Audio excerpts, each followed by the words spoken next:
Non possiamo non parlare di questa possibile guerra in Ucraina tra Russia e NATO e non possiamo non leggere quanto la comunicazione che arriva da noi sia totalmente contraria a quella che è la realtà.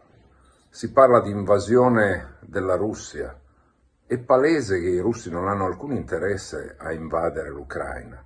Quindi io credo davvero che vada detto quello che può succedere. Ci sono due zone che sono quelle del Donbass, con due repubbliche popolari, dove gli abitanti sono russi, di lingua russa, di etnia russa, di tradizione, storia, collegamenti con la Russia, che potrebbero essere attaccate dall'esercito ucraino appoggiato dalla NATO. A quel punto Putin avrebbe solo due alternative: o lasciare massacrare i civili russi, oppure intervenire, e a quel punto si direbbe: ecco, la Russia ha invaso l'Ucraina.